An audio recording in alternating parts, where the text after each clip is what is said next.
오늘 말씀은 갈라디아서 1장 6절 말씀부터 9절 말씀까지 제가 보고 말씀 강론하겠습니다.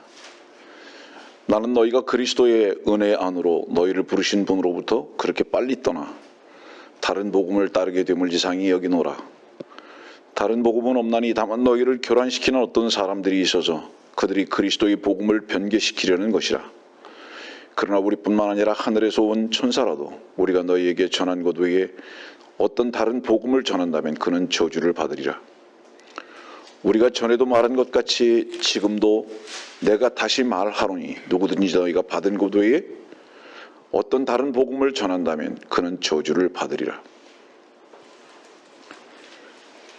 말씀을 강론하기 전에 여러분들에게 질문합니다. 갈라디아서 누가 어디에 쓴 편지죠? 사도 바울이 갈라디아 교회에 보낸 편지입니다. 다시 말하면 사도 바울은 그리스도의 복음이라고 말합니다. 이 그리스도의 복음 외에 다른 복음을 다른 복음을 전하면 저주를 받는다고 말씀하십니다. 그럼 다른 복음이 있다는 얘기죠. 우리 고린도후서 11장에도 한번 가봅시다. 고린도후서 11장에 보면 4절 말씀에 만일 누가 와서 우리가 전파하지 아니한 또 다른 예수를 전파하거나 너희가 받아들이지 않은 또 다른 영을 받거나 너희가 영접하지 않은 또 다른 복음을 전파하면 너희가 그를 잘 용납하는도다. 13절입니다. 그러한 자들이 누구냐 하면 바로 이런 다른 것들을 전하는 바로 그러한 자들입니다. 거짓 사도들이요, 기만하는 일꾼들이요, 자신들을 그리스도의 사도들로 가장하는 자들이라. 이것은 놀랄 일이 아니니 이는 사탄도 자신을 빛의 천사로 가장하기 때문이라. 그러므로 사탄의 종들이 의의 종으로 가장한다 하더라도 큰일이 아니니라. 그들의 종말은 그들의 행위대로 될 것이니라.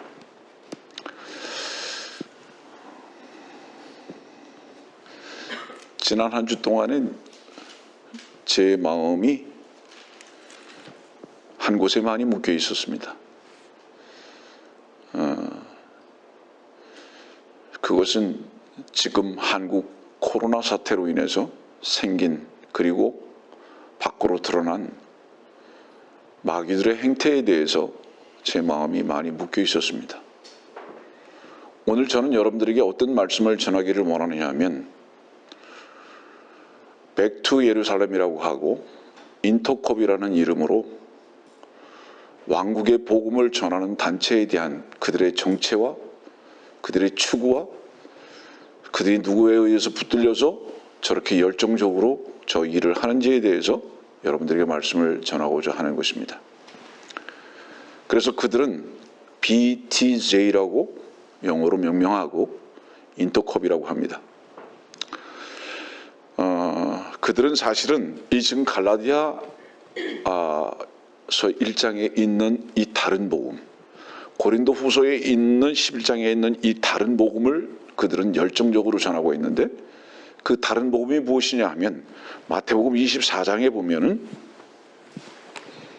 마태복음 24장 보겠습니다.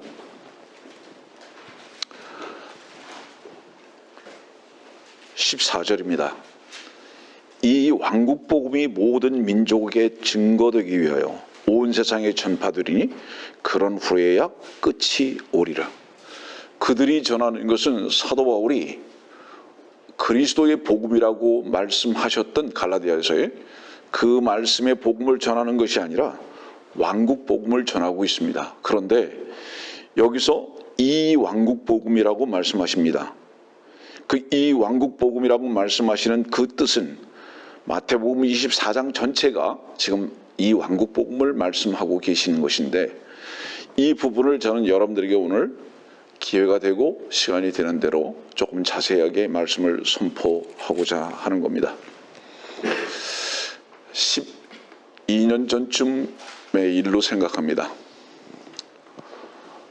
샌프란시스코에서 아주 재주가 많고요.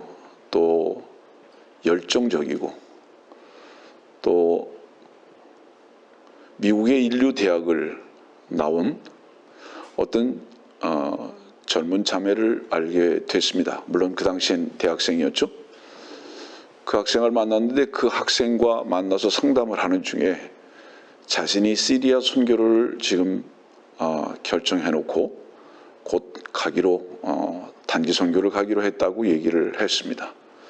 얘기를 듣다 보니까 그 똑똑한 자매가 인터컵에 관계가 되어 있는 거예요. 그리고 그 자매는 사실은 굉장히 재주가 많고 열정적입니다. 매사에. 그래서 자매가 구원을 받았느냐고 들어보니까 구원을 받지 못했어요. 그 얘기를 오랫동안 할 수는 없습니다. 그리고 그 자매가 얼마 지나지 않아서 인터컵을 관계를 끊고 그리고 샌프란시스코 교회를 출석하게 되었고 그리고 얼마 지나지 않아서 분명히 구원을 받고 놀라운 구원의 간증을 유튜브에까지 올려놓은 그 자매가 있습니다. 참 귀한 자매였습니다. 제가 이 이야기를 하는 이유는 뭐냐면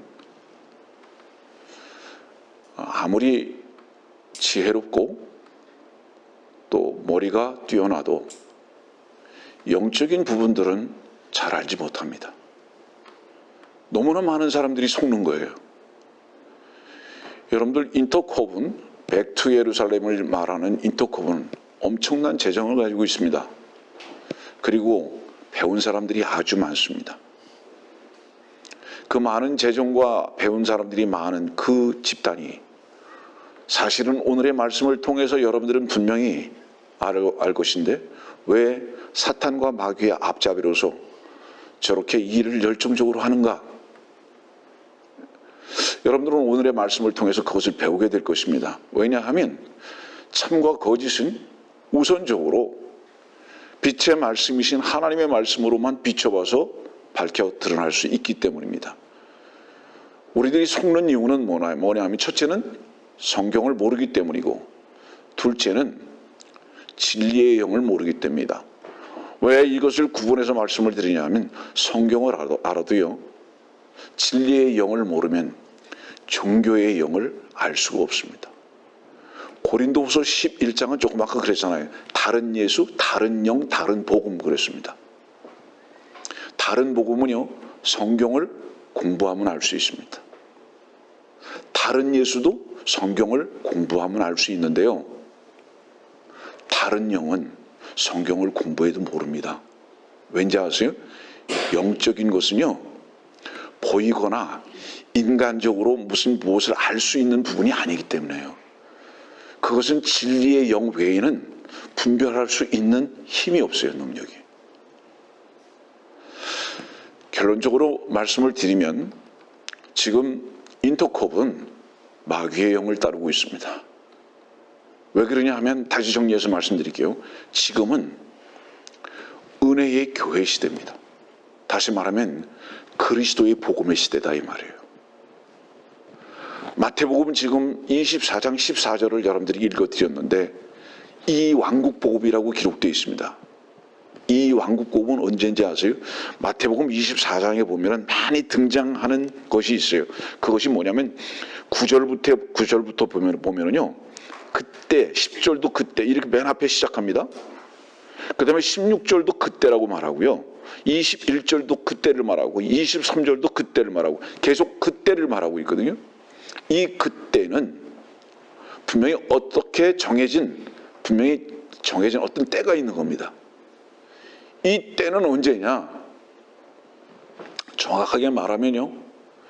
교회가 휴고되고 대환란에 들어간 때입니다.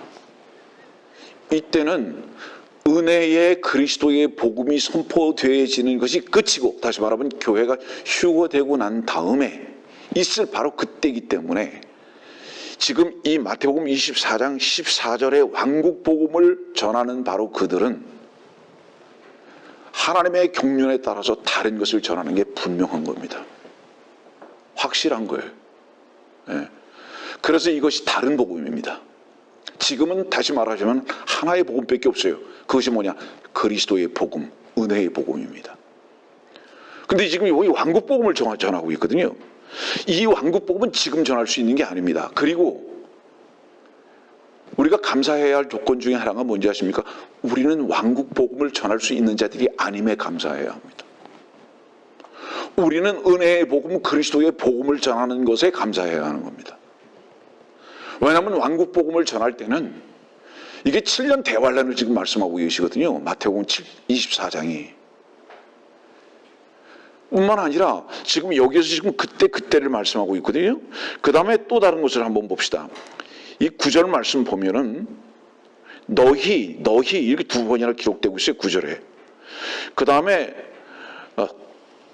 13절 말씀도 그러나 끝까지 견디는 자는, 이 사람을 자꾸 말씀하고 계시는 15절 너희가 또 사람을 말씀하십니다.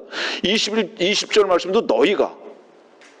그 다음에 22절 말씀에 택함 받은 사람 이 말씀하고 있거든요.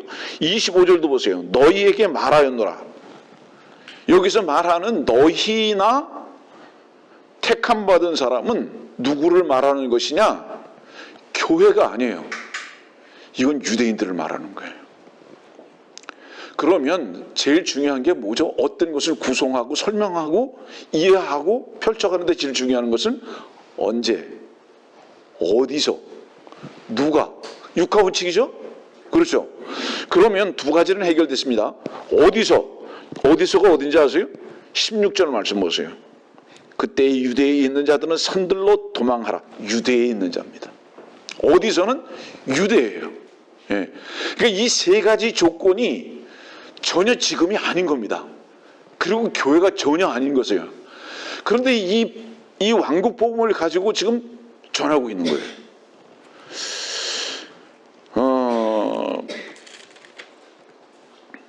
이것은 뭐냐? 고린도후서 11장에 봅시다. 고린도후서 11장 다시 3절 말씀 봅시다. 나는 뱀이 그의 관계로 이불을 속인 것 같이 분명히 어떤 관계가 있습니다. 마귀의 관계가 있는 거예요. 그 마귀의 관계로 지금 누구를 속이고 있느냐? 여러분들 인터콥 백투 예루살렘을 지금 주장하는 왕국 복음을 전하는 자들, 마태복음 24장 14절의 말씀이 그들의 표입니다. 표. 아세요? 마태복음 24장 14절이 그들의 표예요. 예. 그 기관의 표예요. 백투 예루살렘을 하고 인터콥이라는 사람들의 그 주장하는 사람들의 표가 마태복음 24장 14절이란 말이에요. 얼마나 무서운 일입니까, 여러분들?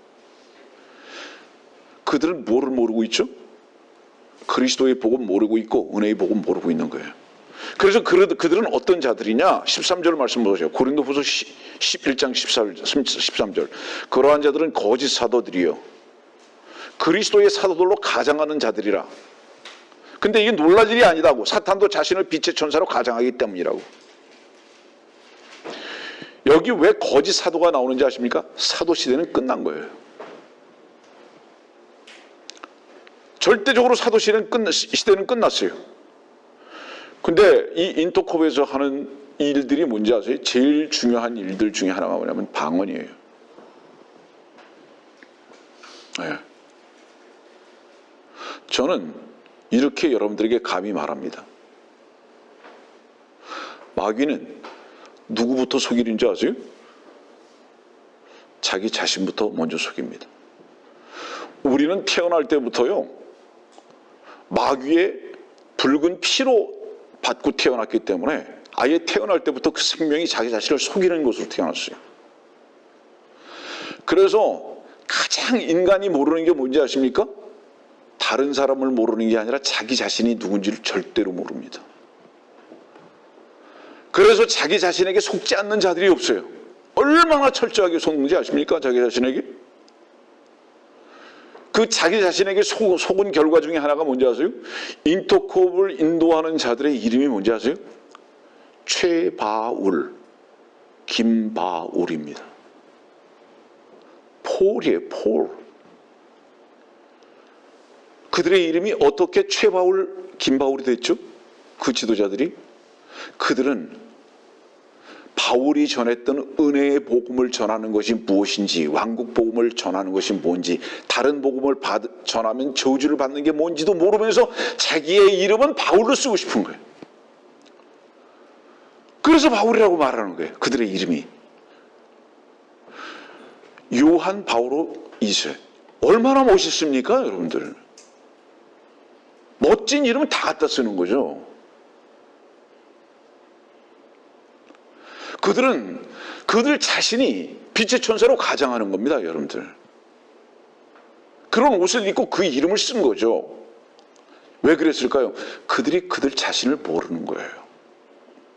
제가 요한이라는 이름을 썼던 이유는 뭔지 아십니까? 사도 요한 아니잖아요. 여러분들이 알다시피 저는 침례인 요한의 이름을 따서 요한이라는 이름을 쓰기를 원했던 사람인데, 왜죠? 이름이 뭐죠?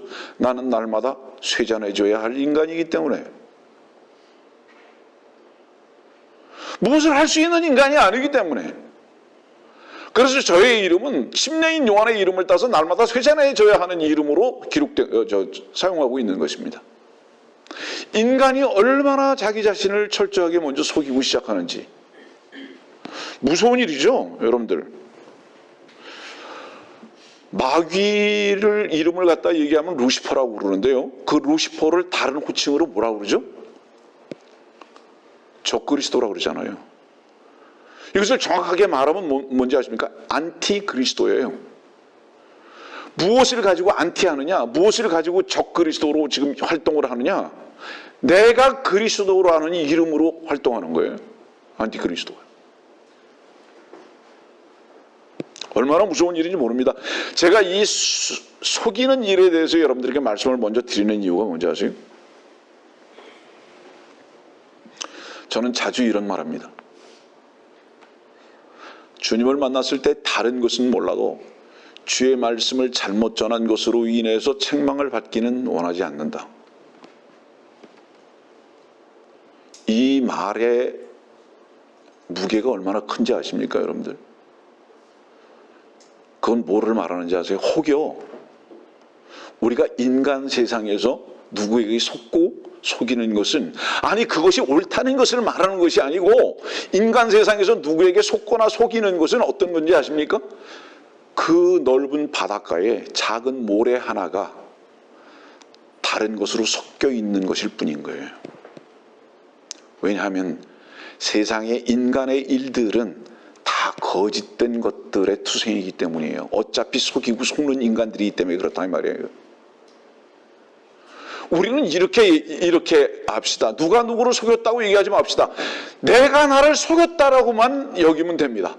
그런 사람들은 주님 안에서 자기 자신을 발견할 수 있으며 주님을 얻을 수 있을 것입니다. 그러나 우리가 주의 말씀 때문에 속아서는 절대로 안 됩니다. 그것은. 왜냐하면 그것은 영원한 부분이기 때문에 그렇습니다. 그래서 여러분들이 참된 진리의 말씀으로 인해서 구원받고 뿐만 아니라 참된 은혜의 복음 안에서 주님을 섬기고 있다면 그것은 99.9999%의 소중함을 가지고 있다라고 여러분들이 확실하게 믿어도 절대로 과장이 아닙니다. 그만큼 여러분들은 중요한 것을 속지하는 것입니다. 그만큼 여러분들은 가장 소중할 뿐만 아니라 전부를 속지 않았다고 해도 여러분들은 과장이 아닌 것입니다. 그만큼 중요한 부분이에요. 자, 보세요. 캐톨릭 신자는 10억이 넘고요. 인터컵이라는 이런 사람들의 집단은 얼마나 많은 사람들이 모이고 있는지 아십니까? 수만 명이 모이고 있습니다, 여러분들. 미국도 마찬가지예요. 잘못된 종교의 영. 다시 우리 고린도후서 11장으로 가봅시다. 4절 말씀 보니까 다른 영을 받거나 그랬습니다. 이 다른 영은 뭔지 아세요? 이 다른 영은 미혹의 영이고 속이는 영이고요. 그 다음에 이 다른 영은 종교의 영입니다. 성경에서 가장 집요한 영이 뭔지 아세요? 이 종교의 영이에요. 이 종교의 영은 인간의 열정을 쓰게 만들어버리는 영입니다.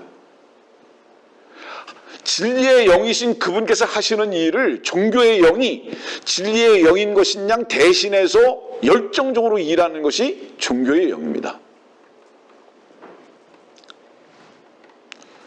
여러분들 너무 잘 알다시피 창세기 4장에서 누가 제일 먼저 안색이 변했죠?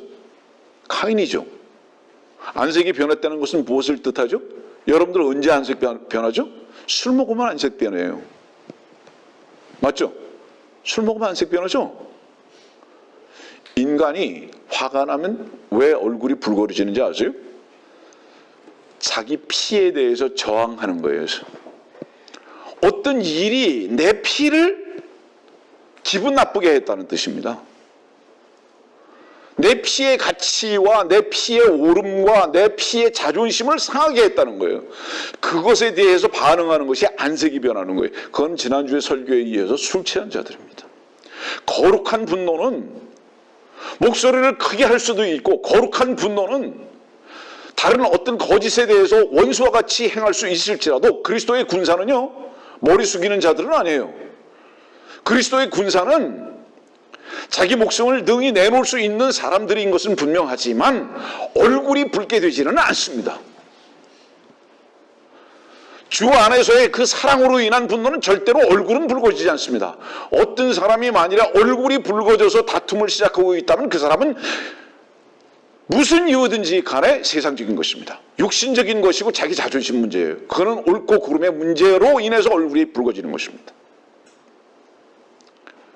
이 성경 안에서 우리들에게 주시는 교훈인 거거든요. 다시 말하면 저는 여러분들에게 이렇게 말씀을 가지고 시작했어요. 지난 일주일 동안 저는 많이 심각했다. 여러분들이요, 무엇 때문에 인생과 시간들이 심각합니까? 무엇 때문에 분노합니까? 여러분들, 제가 오늘 이 말씀을 여러분들에게 선포할 수밖에 없는 이유가 뭔지 아십니까? 마귀에 대한 분노 때문인 거예요. 속이는 자에 대한 분노 때문인 거예요, 여러분들. 그런데 너무 많은 사람들이 이 속이는 것에 다 속아서 그것이, 그 영이, 그 복음이 지금 이 시대에 주님께서 필요로 하고 전하는 그 복음인 것으로, 진리 영인 것으로 오해하고 있는 것에 대한 몹시 안타까운 마음에 이 말씀을 전하게 되는 것이다, 이 말이에요. 저는 이 안타까움이 여러분들에게 있는가, 이것을 말하는 거예요. 지난 한 주간 동안도 여러분들은 무엇 때문에 심각했으며 무엇으로 인해서 분노했으며, 예? 여러분들의 마음 가운데 어떤 것들이 있었는가, 이 말이에요.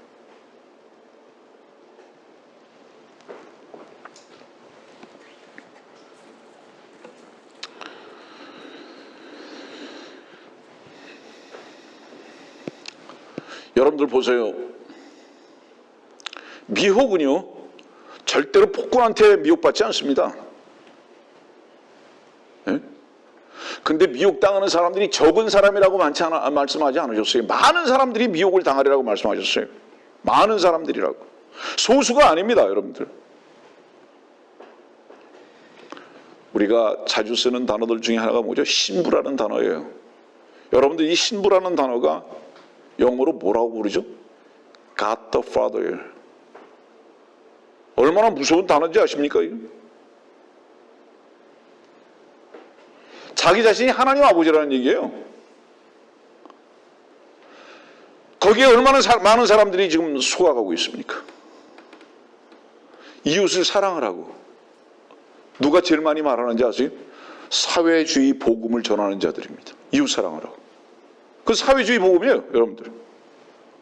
성령으로 충만하자고 외치는 자들이 누구죠? 사실은 은사주의자들이에요. 맞죠, 여러분들?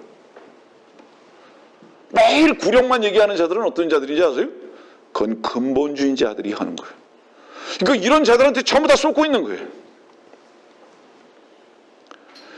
근데 미혹당하지 말라고 그러는 이 주의 상황은 주의를 기울이지 않아요. 사람들이 관심 없어요. 그렇기 때문에 전부 다 속는 것입니다. 너무나 많은 사람들이 속고 있죠.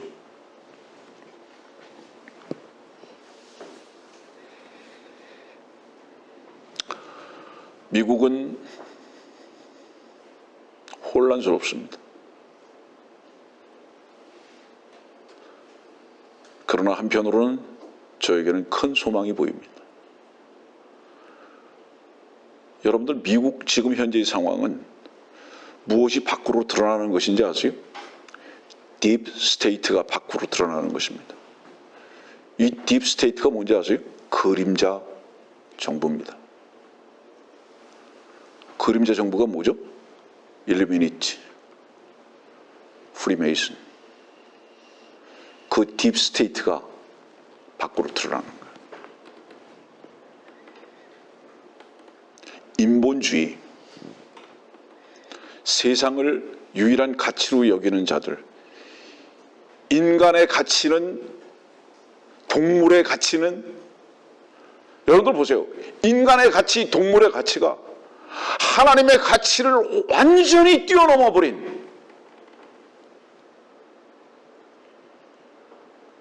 누가 이렇게 만들었죠?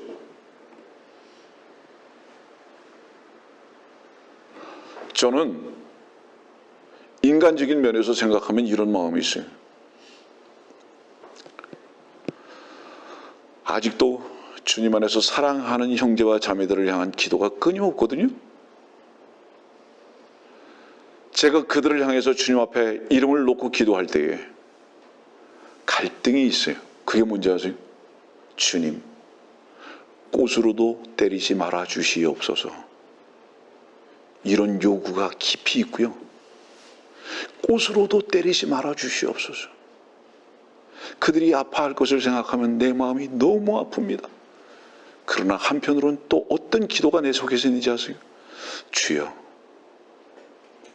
유리 파편이 꽂혀져 있는 가죽 채찍으로, 그들이 주님께서 맞으신 그 채찍으로 그들의 등줄기를 치셔서 정신을 차리게 해 주옵소서.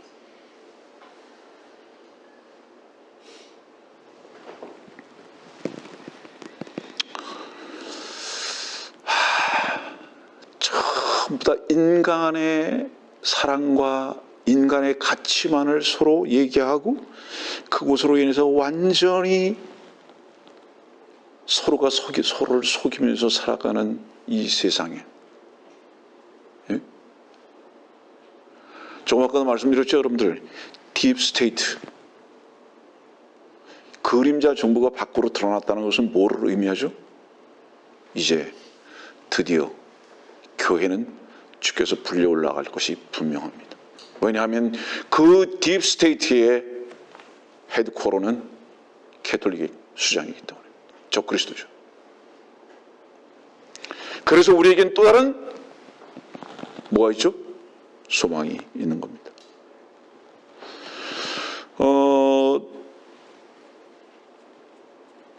어떤 면에서는요, 오늘의 말씀 강의는 그렇게 어렵지 않습니다. 왜 그렇게 어렵지 않은지 아세요? 사람들은요, 지혜와 지식과 교리에 대한 설교는요, 새로 배우는 것에 대한 호기심이 생깁니다. 그리고 그것은 잘 메모도 해가면서 잊어버리지 않으려고 노력도 많이 합니다. 그러나 여러분들 조심하십시오. 제가 교리 설교, 지식 설교를 가능하면 잘 하지 않는 이유가 뭔지 아십니까? 그것은 여러분들의 혼을 살찌우는 것일 수는 있어도 생명의 양식은 되기가 어렵기 때문입니다. 저는 많은 교회들이요, 성경 침례 교회라는 교회들조차도요, 지식과 교리에 치중하는 설교를 하고 있는 것, 그 다음에 사실에 입각한 바로 그 설교에 치중하고 있는 것을 저는 많이 봅니다.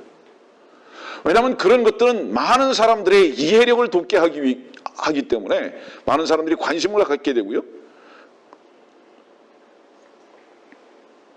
거기에서 무엇인가 얻을 수 있는 것 같이 생각합니다. 그러나 여러분들 거기에서는 얻을 수 있는 게 없어요. 이유가 뭔지 아세요? 자, 보세요.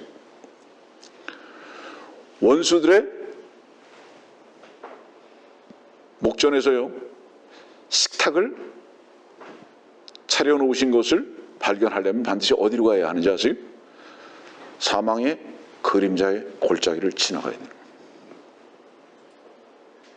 사망의 그림자의 골짜기를 지나가야 식탁이 보이는 거예요.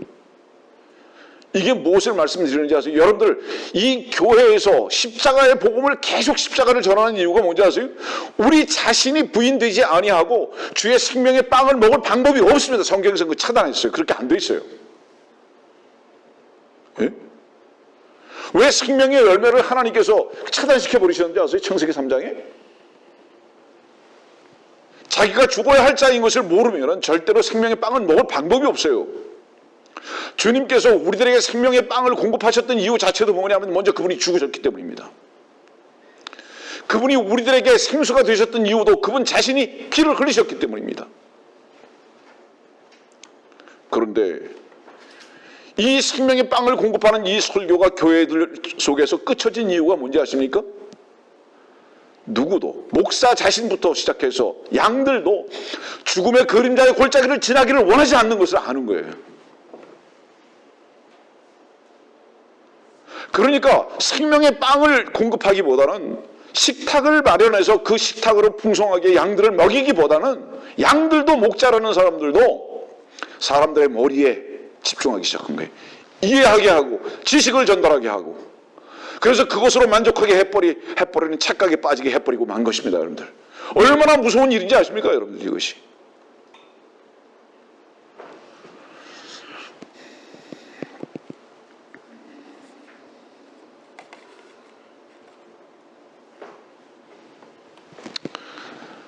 아프리카의 프랑기티 초원에 작은 임팔라 한 마리가 있습니다. 꼭 먹어야 할 게 있죠? 풀을 먹어야 하고 물을 마셔야 합니다. 물가로 가는데 들개들이 노리고 있습니다.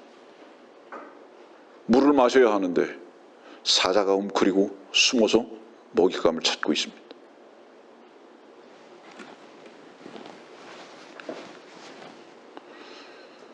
감사하게도 지난 열흘 동안에 약 10명에 가까운 분들이 새로 정기 구독을 신청합니다. 작은 인원들입니까? 놀랄 만큼 많은 인원들입니다.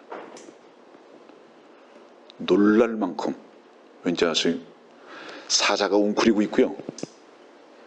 들개들이 양들을, 임팔라를 지금 잡아먹으려고 하고 있는데, 유튜브를 보세요. 얼마나 많은 방해가 있는지. 이 생명의 말씀이 전달되어지고 이 생명의 말씀을 먹으려고 하는 양들에게 얼마나 많은 함정들이 있고 방해들이 있는지. 그런데 그런 것들을 뚫고 생명의 말씀 가운데로 나오는 작은 양들, 사슴들, 이게 주님의 보호하심과 은혜가 아니면 어떻게 가능합니까, 여러분들? 이것이 주님의 은혜가 아니면 설명할 수가 없는 거예요.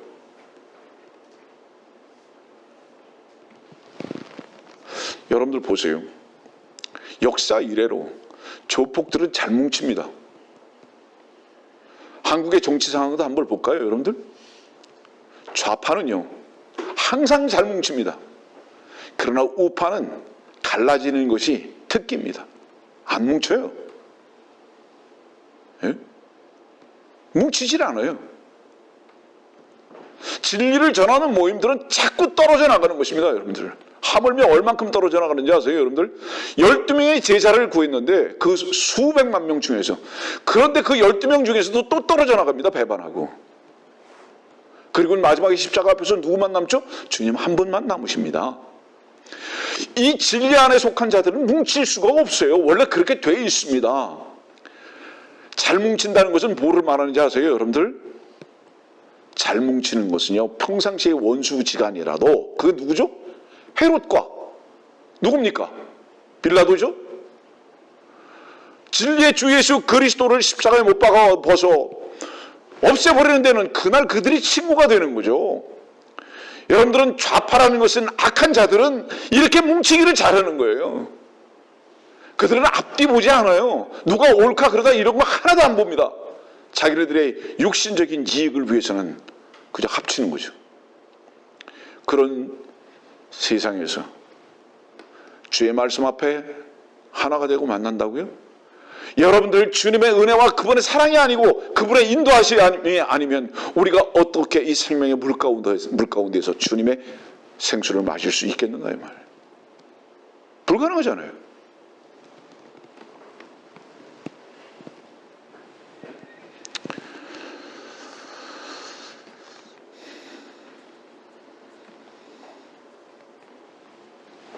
저는 우리의 큰 목자이신 주께서 먼저 갈보리로 가셔서 우리의 생명의 빵이 되시고 우리를 그곳에서 날마다 부르십니다.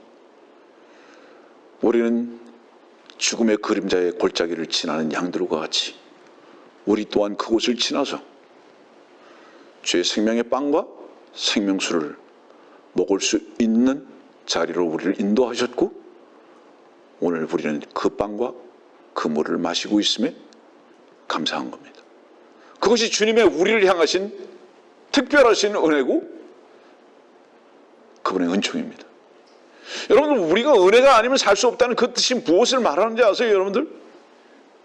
은혜가 아니면 살 수 없다. 이 말씀을 전해야 할지는 모르겠습니다만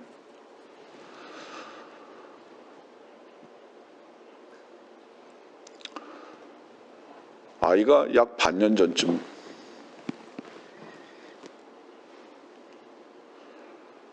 미국에서 가장 부자들이 산다는 베버리 힐스 지역에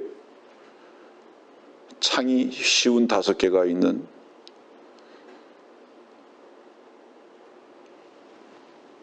집으로 이사를 갔습니다. 영화관이 있고 운동할 수 있는 룸이 따로 있고 마당은 너무 넓어서 배드민턴장을 만들 수 있는 지금 만들고 있다고 하는데 그런 곳으로 이사를 갔습니다. 아마 어떤 분들은 좋아하실지 모르겠는데 만약에 제가 미국을 들어가면 그 집으로 가야 할 것입니다. 샌프란시스코에 있는 집은 지금 수리 중입니다. 저는 개인적으로 샌프란시스코 지역을 좋아합니다. 그러나 제가 능력이 없으니까 아이가 마련한 집으로 제가 가야 할지 모르겠어요.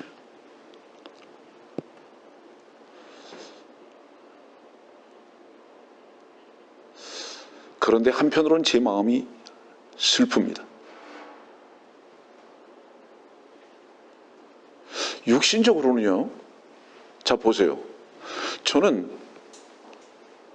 단돈 만 원도 못 버는 사람입니다.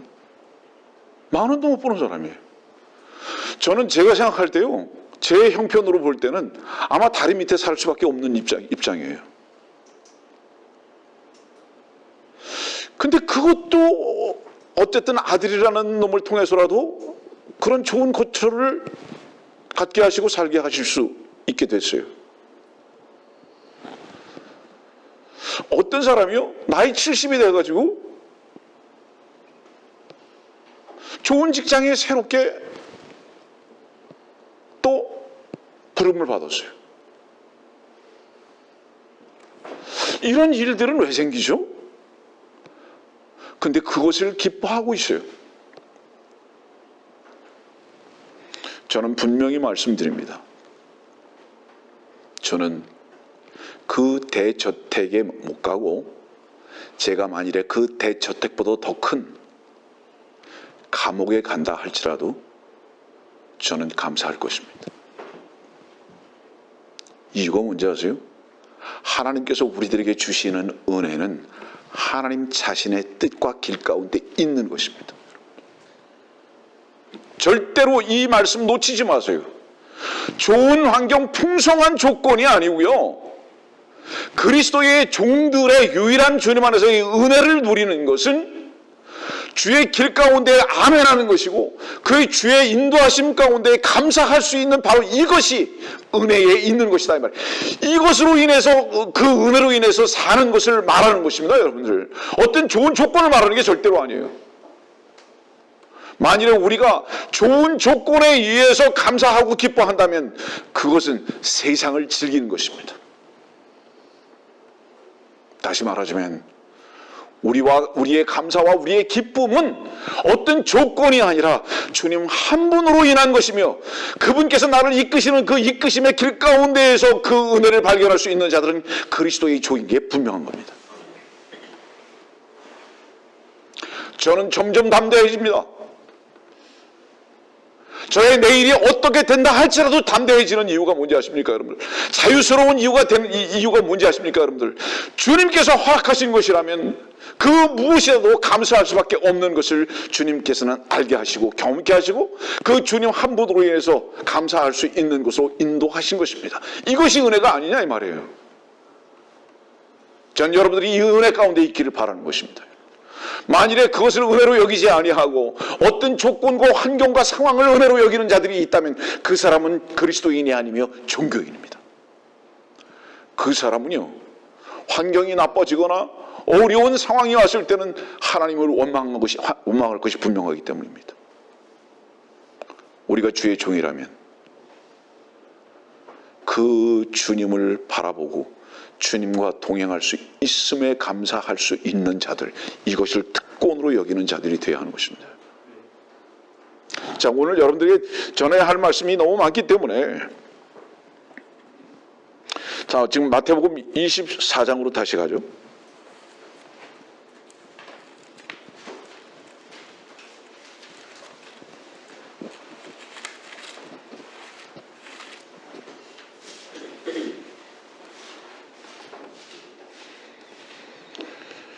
마태복음 24장 13절과 14절입니다.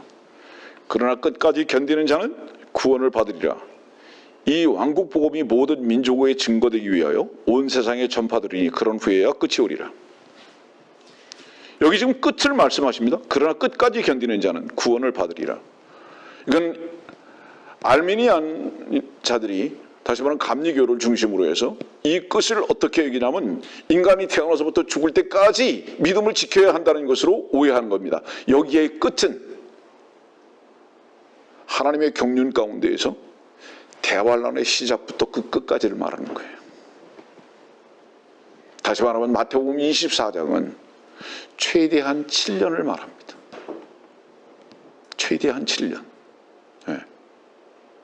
그래서 정확하게 얘기하면 후 3년 반 동안 그 환난 가운데에서 참고 견뎌야 할 것을 말씀하고 있는 그것을 말하는 거예요. 그 끝을 말하는 거예요. 그래서 그 끝까지 견디는 자는 구원을 받는 겁니다. 그런데 이 왕국복음은 이렇죠? 로마서 10장을 한번 가보세요. 뭐라고 말씀하고 계시나요?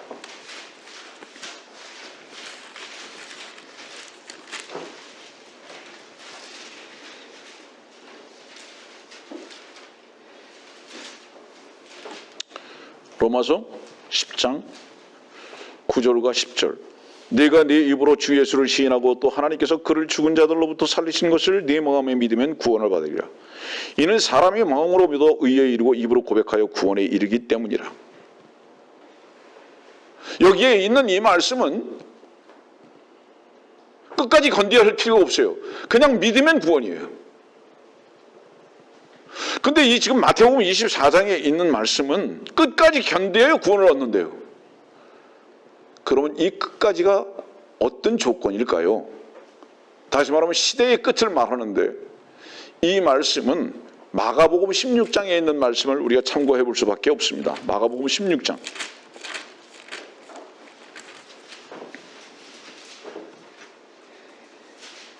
16절 17절입니다. 마가복음 16장 16절 17절입니다. 여러분들 오늘은 성경의 교리 중에서는 매우 어려운 부분을 여러분들이 배우고 있습니다. 지금. 왜냐하면 마태복음 24장이나 마가복음 16장이나 사도행전 2장도 다루게 될 것인데 계시록도 11장도 다루게 될 것이고요. 이 말씀은 굉장히 어려운 말씀이기 때문에 이 말씀들을 잘못 오해해서 인터북과 같은 이단들이 생긴 거예요. 다시 기회에 있으니까 말합니다. 순복음이 왜 이단인지 아세요? 아직도 이단에서 풀려나지 않았는데 그들은 풀려나면 안 됩니다. 왜 그들이 이단인 줄 아세요? 역시 그들도 왕국복음을 전하고 있기 때문입니다. 왠지 아세요? 왕국복음의 특징은 뭔지 아세요? 표적이 나타나야 돼요. 그 다음에 방언을 말해야 돼요. 물론 그들이 말하는 그 방언은 사도행전 2장에 말씀하고 있는 그 방언 아닙니다. 사도행전 1장에 말씀하고 있는 그 방언 아니에요. 사도행전 1장과 2장에 말씀하고 있는 그 방언은 위대하신 일을 전하는 주 예수 그리스도께서 죽으셨고 다시 사셨다는 바로 이 복음을 전하는 것을 말하는 거예요. 그래서 그것을 각 나라의 말로서 말을 전하는 것을 방언이라고 말했던 거예요. 이상한 음성으로 하는 그 마귀들의 언어를 말하는 것은 아니고요. 자, 다시 지금 마가복음 16장으로 갑니다. 믿고 침례를 받는 자는 구원을 받을 것이나 믿지 않는 자는 정죄함을 받으리라. 믿는 자들에게는 이러한 표적들이 따르니 즉 내 이름으로 그들이 마귀들을 쫓아내고 또 새 방언으로 말하리라. 여러분들 여기 두 가지를 생각해 봅시다. 로마서 10장은 믿음으로 구원을 받는다고 말했습니다. 맞습니까? 믿음으로 구원받는다고 그랬어요. 근데 여긴 보니까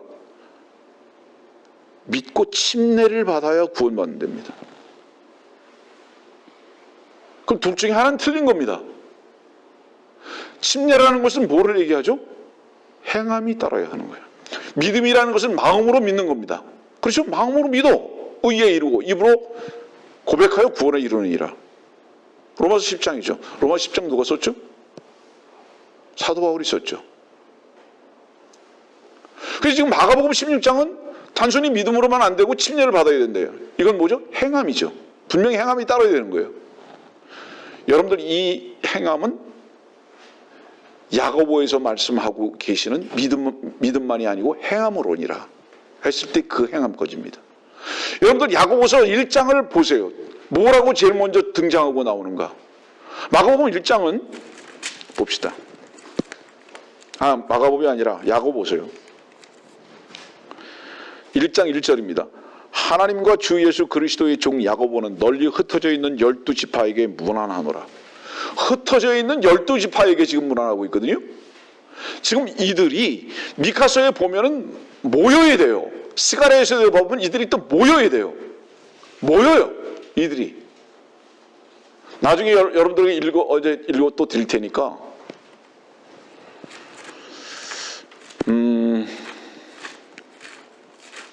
어떤 때는 제가 욕심이 너무 많아서 말씀을 전하고 가르쳐야 하는 욕심이 너무 많아서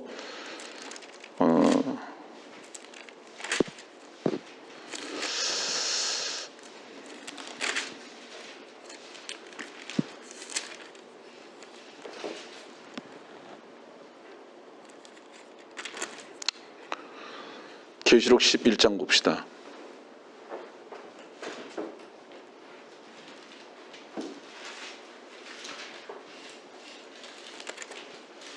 계시록 12장이요. 12장 17절입니다.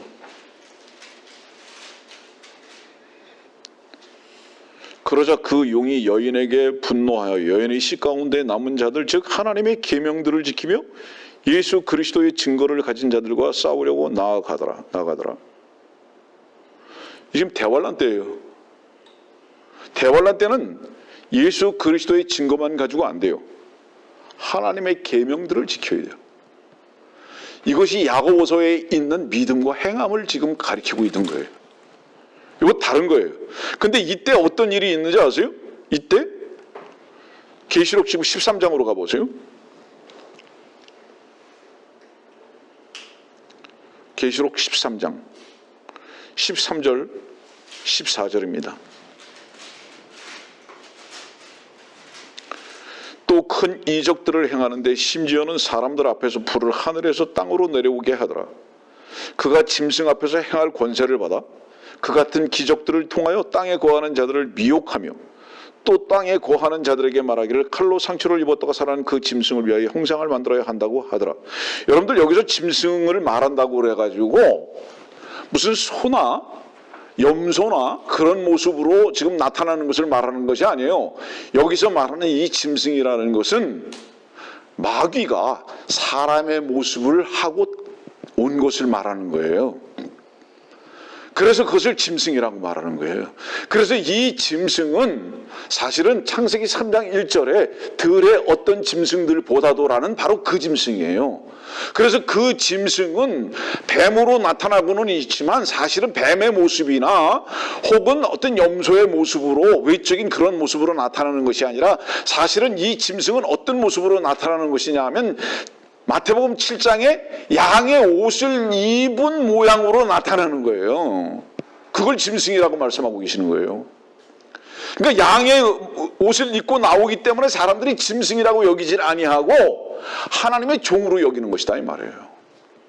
그런데 이 짐승이 13절 말씀 보세요. 심지어는 사람들 앞에서 불을 하늘에서 땅 위로 내려오게 하더라.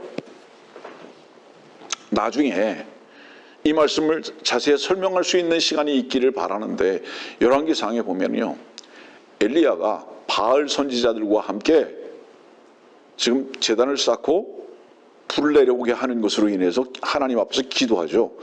그때 여러분들 기억할 거예요. 바알 선지자들이 불을 하늘에서 내려오게 했습니까? 안 내려오게 했습니까? 못 내려왔어요, 불이. 근데 그때 누가 유일하게 불을 내려왔죠? 엘리야가 불을 내렸죠. 근데 여기 보세요. 엘리야는 이제 어떻게 됐는지 아세요? 엘리야는요, 계시록 11장 보세요. 엘리야는 어땠나? 계시록 11장 6절의 말씀 보면 이들에게는 하늘을 닫는 권세가 있어서, 이거 엘리야 말하는 거예요 지금. 엘리야가 지금 기도해가지고 비를 안 오게 하고 또 기도해서 비 오게 했잖아요. 그 지금 엘리야 말하는 거거든요. 그 엘리야를 지금 그 앞에는 뭐라고 얘기하냐면 11장 그 앞에 보니까 3절부터 4절입니다. 내가 나의 두 증인에게 권세를 주니 그러면 그들이 굵은 베옷을 입고 1260일을 예언하리라 하더라. 이들은 땅에 하나님 앞에 서 있는 두 올리브 나무이며 두 촛대니라. 그러니까 하나는 모세고 하나는 엘리야인데요. 두 촛대, 두 올리브 나무. 그런데 그들이 어떻게 됐느냐? 8절 보세요. 8절. 그리하여 그들의 죽은 몸들이 큰 도성의 길거리에 놓이리 그곳을 영적으로는 소돔과 이집트라고 부르며 우리 주께서 십자가에 처형되신 곳이라. 거기서 죽었어요 그들이. 엘리야와 이제 엘리야가 죽은 거예요. 여기서 엘리야가 왜 죽었을까요? 이유가 뭘까요? 지금 열왕기상으로 다시 돌아가서 그 배경을 한번 보세요. 엘리야가 죽은 이유가 뭘까요? 그 이유를 지금 여기서 나오는 거예요. 계시록 13장 13절. 심지어는 사람들 앞에서 불을 하늘에서 땅 위로 내려오게 하더라. 누가요? 짐승이. 이 짐승이 누구죠? 바알을 섬기는 자예요. 곧 적그리스도죠. 교황이죠. 그가 왜 심지어 사람들 앞에서 불을 하늘에서 땅 위로 내려오게 하더라. 왜 그랬죠? 열왕기상에서는 내가 가짜같이 실패했지만 이제는 내가 하나님께서 보내신 엘리야로 분명히 너희들에게 입증해서 보일 수 있다. 그래서 심지어 이렇게 나오는 거예요. 그래서 사람들이 어때요? 아, 저 사람이 엘리야다 진짜. 아, 저 사람이 하나님의 종이다. 아, 저 사람이 메시아가 확실하다. 이렇게 착각하게 하는 바로 그 일을 하기 위해서, 완전히 속이기 위해서 하늘에서 불꽃이 내린다. 이해하겠습니까? 무슨 말인지. 그리고 이 존재는 기적들을 통해서 땅에 있는 자들을 미혹하는 겁니다. 이것이 마가복음 16장에 뭐라고 나오죠? 여러분들? 표적이라고 말합니다. 기적과 표적.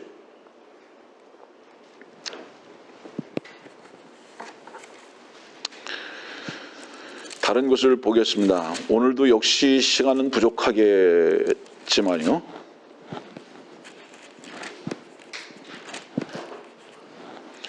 마태복음 16장 말씀 볼까요? 마태복음 16장. 바리새인들과 사두개인들이 주께 와서 주를 시험하여 하늘로부터 온 표적을 보여달라고 요구하더라. 표적을 보여달라고 요구하더라. 주께서 그들에게 대답하여 말씀하시기를 너희는 저녁이 되어 하늘이 붉으면 날씨가 좋겠구나라고 말하고 또 아침에 하늘이 붉고 찌푸리면 오늘은 날씨가 굳겠구나 하느니 오 너희 위선자들아 너희가 하늘의 현상은 분별할 줄 알면서도 시대의 표적들은 분별할 줄 모르냐. 이 말씀을 간단하게 설명드릴게요. 표적은 태양과 관계가 있다. 지금 이 말씀이에요. 표적은 태양과 관계가 있다. 그런데 이 태양이 누군지 아느냐? 성경에서 말씀하시는 태양 주 예수 그리스도시다. 그분이 죽으면 붉은 노을이 지고 아침에 붉게 되고 이 말씀하시는 거죠. 그분의 초림과 재림을 말씀하고 계신 거죠. 그러면 표적은 어디로 향하는 것인지 아느냐? 4절 말씀 보세요. 악하고 음란한 세대가 표적을 구하나 선지자 요나의 표적밖에는 줄 표적이 없도다 하시고 그들을 떠나가시니라. 요나의 표적밖에는 줄 표적이 없도다. 이건 뭔지 아세요? 내가 죽고 사흘 만에 다시 사는 것 외에는 너희들에게 표적 없다. 이거 무슨 뜻이에요? 자, 성경에서 이 모든 표적은 어디로 향하고 있는지 아세요? 주님이 메시아다. 여기로 향하고 있는 거예요. 태양이신 주님은 메시아다. 이곳으로 향하고 있는 거예요. 왜 태양이신 주님은 메시아다라고 향하고 있는지 아세요?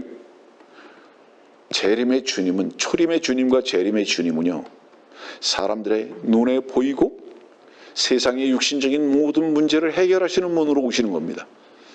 그것이 건강의 문제든 질병의 문제든 싸움의 문제든 먹는 문제든 입는 문제든 그 다음에 추위의 문제든 그 어떤 문제도 다 해결하실 수 있는 육신적인 모든 것들을 다 해결할 수 있고 보이는 것과 들리는 이 모든 것들을 정리하실 수 있는 놀라운 왕권을 가지고 오시는 메시아입니다. 그분이.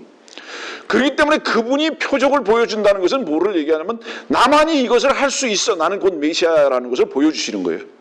그래서 영어로 이 표적이라는 것은 뭐라고 불려졌죠? 사인이라고 불려졌습니다. 사인은 뭐죠? 자, 축구를 하는데요. 축구 선수들은 다 가고 구장은 다 폐쇄가 됐는데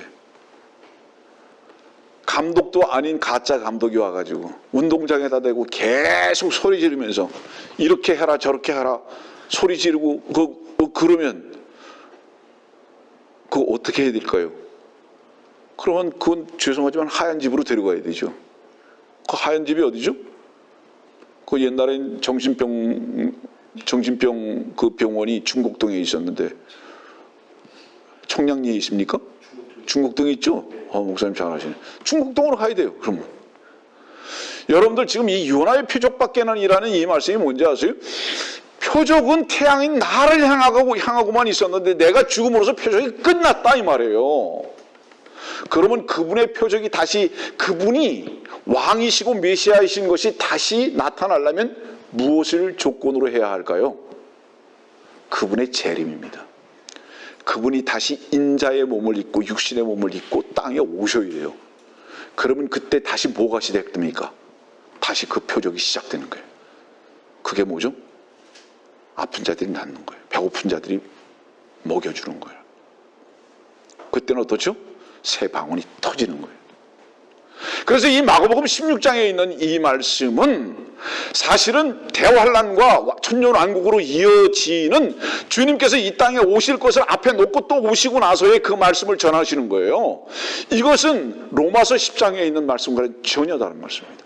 지금 로마서 10장에 있는 말씀은 뭐죠? 다시 말하면 그리스도의 복음이에요. 이 말씀 여러분들에게 왜 전하는지 아세요?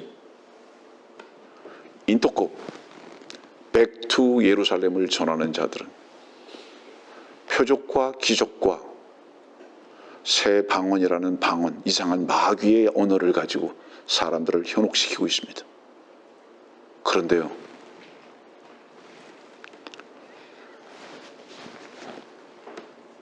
그들은 피의 액기스를 쓰는 자들입니다. 그들은 어떤 자세요? 죽음도 두려워하지 않습니다. 그들은 다 올인할 줄 압니다. 시간도 물질도 가정도 다 뒤로 할 줄 압니다. 그리스도의 군사가 그들을 이길 수 있습니까?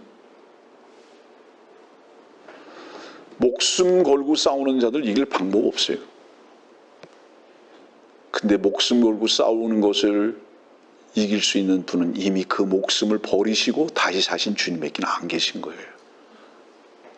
그런데요, 진리 안에 있는 자들은 목숨 거는 게 뭔지 몰라요. 올인이 뭔지를 모릅니다. 주님께서 속히 오실 것을 안다고 하면서도 절대 세상을 향해서만 뿌리를 내리고요, 자기 자신에게만 책념하기 때문에 지금 현재 시대가 어떤 시대인지도 모르고, 무엇 때문에 마음을 두고 무엇 때문에 마음을 안타까워야 하는지도 절대로 잊어버리고 사는, 전부 다 자는 자들만 있다 이 말이에요.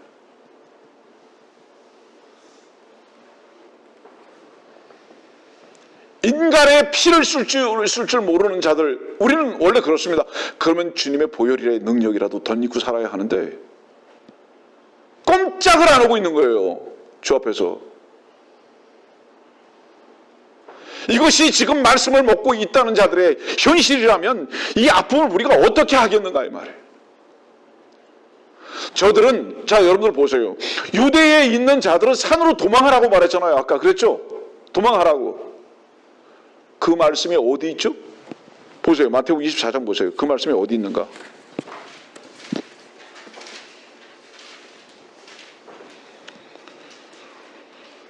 (24장 16절) 그때 유대에 있는 자들은 산들로 도망하라. 도망하래요.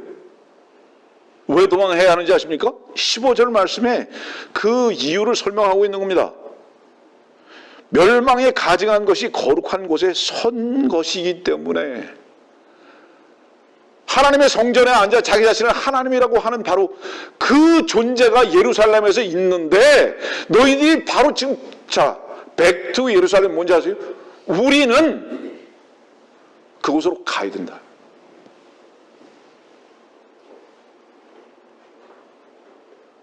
어디로 가는 거죠? 사자의 아가리로 집어넣자는 거죠. 사자의 아가리로 집어넣자는 거죠. 유대인들은요, 은혜의 복음을 왜 안 받아들이는지 아세요? 그리스도의 복음을 왜 안 받아들이는지 아세요? 고린도전서 보세요. 여기 지금 마태복음 24장 다시 올 겁니다. 고린도전서 1장 22절, 23절.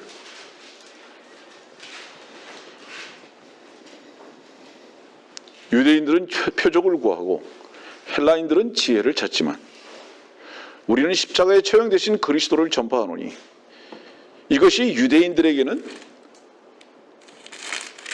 거치는 것이 되고 헬라인들에게는 어리석은 것이 되지만 부르심을 받은 사람들에게는, 유대인들에게나 헬라인들에게나 그리스도는 하나님의 능력이요 또 하나님의 지혜니라.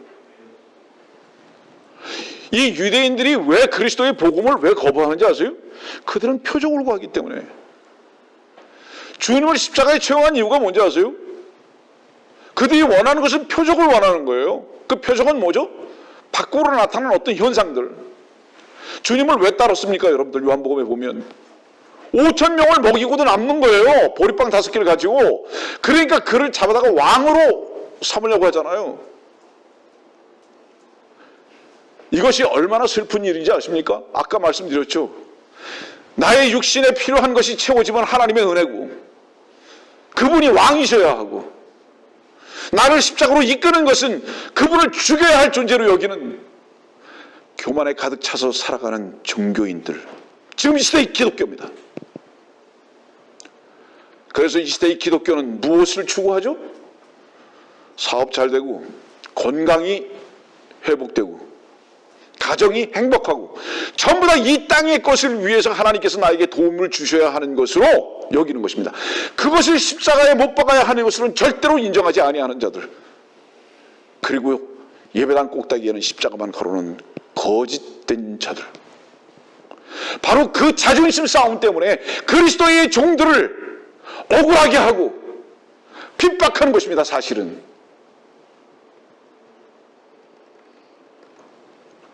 여러분들이요, 주님께서 십자가에 죽으셨고 주의 제자들이 순교를 당했으며 감옥에 갇혔다면 우리가 평안하기를 기도합니까? 주님께서 억울하셨다면 우리는 억울하지 않아야 되는 것입니까, 여러분들? 정신 차리십시오. 여러분들 무엇 때문에 침체되어 있습니까? 바로 여러분들 자신의 사랑과 세상의 사랑 때문 아닙니까? 언제까지 잘 것입니까? 주님은 속해 오실 것입니다.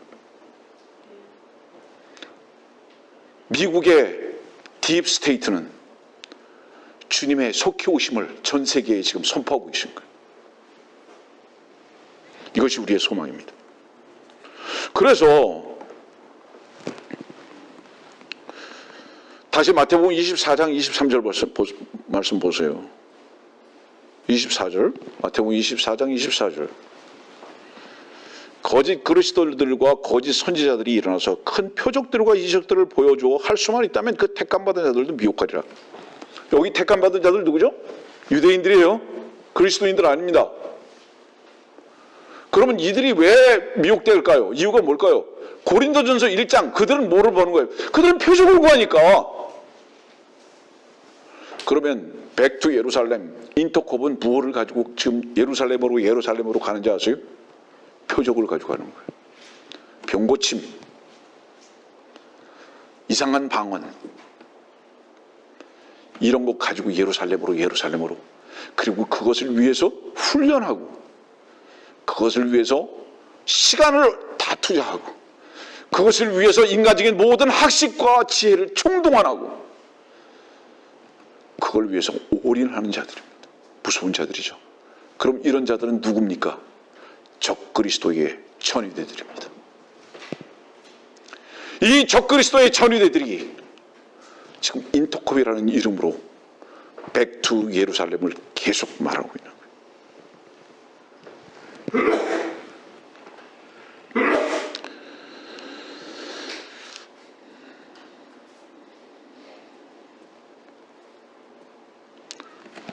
오늘도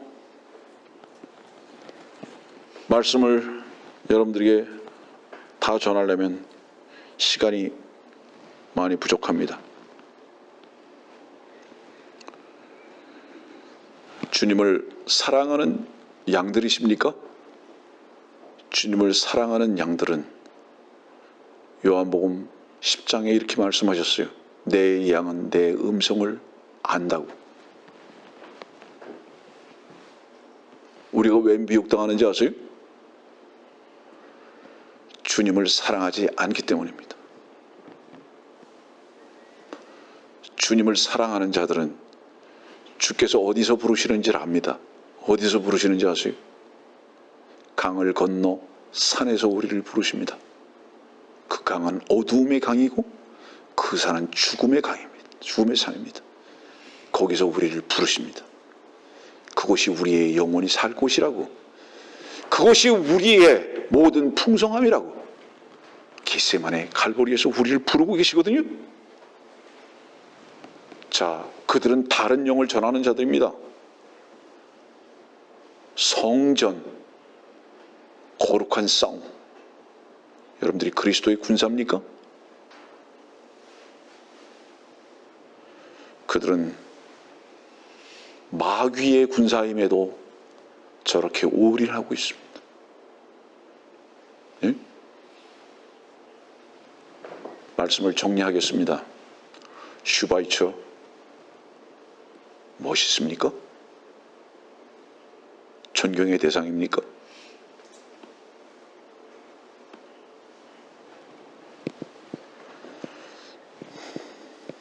제가 수년 전에 그런 설교한 적이 있어요. 주님의 경륜과 주님의 은혜의 역사 속에서 가장 주님을 방해한 자가 누군지 아느냐고. 테레사 수녀며 슈바이처라. 그러나 그들은 이 땅에 있는 인간들의 99.99%가 존경하는 인물들입니다. 이 땅의 인간들은 무엇을 기뻐하고 무엇을 높이 띄우는지 아세요? 자기의 육신을 인정해주고 자기가 바라는 세상을 풍요롭게 하는 자들만을 띄워주고 그들을 사랑하는 그들을 높일 줄만 압니다. 지금 이 시대의 인본주의의 극치는 뭔지 아세요? 개새끼보다도 벌레 같은 인간보다도 하나님이 짓밟혀 버린 시대. 그분의 권위는 하나도 보이지 아니하는 시대. 여러분들이요, 벌레 같은 내가 짓밟힌들 무슨 억울하겠습니까? 벌레 같은 나, 거짓된 내 자신이 다른 사람들로부터 억울함을 당한들 그것이 무슨 억울함입니까? 계산을 정확히 하십시오. 우리에겐 억울함 없어요. 우리에겐 속은 것도 없으며 우리들에겐 손해날 것도 없습니다. 우리들에겐 가진 것이 없었기 때문입니다. 유일하게 주님 한 분만이 그 문제 앞에 서실 수 있는 분임을 잊지 마시기 바랍니다. 바로 그럴 때에, 이 마지막 때에, 인간의 사랑과 높임만 있는 이때에 그것을 이용해서 인터코비라는 존재가 백투 예루살렘으로 돌아가자고 말합니다. 그것은 왕국 복음이에요. 그것은 다른 복음이고 그것은 이미 저주 아래에 있는 것이 분명한 것입니다. 그들에게 미혹당하는 자들은 어떤 자들인지 아세요? 나름대로 머리가 좋다고 하고 나름대로 열정이 있는 자들입니다. 그 종교의 영에 속아서 지금 그들은 두려움이 없습니다. 왜죠? 마귀의 전이들은 마귀가 올 것을 정확히 알고 있기 때문입니다. 바로 지금 그때예요. 우리는 자다가 깨야 할 때입니다. 오늘 사실은 아쉽게도 성경의 더 구석구석을 더 여러분들에게 더 전하지 못한 아쉬움은 있지만 개인적으로 여러분들에게 성경을 가르칠 수 있는 기회가 있으리라고 믿습니다.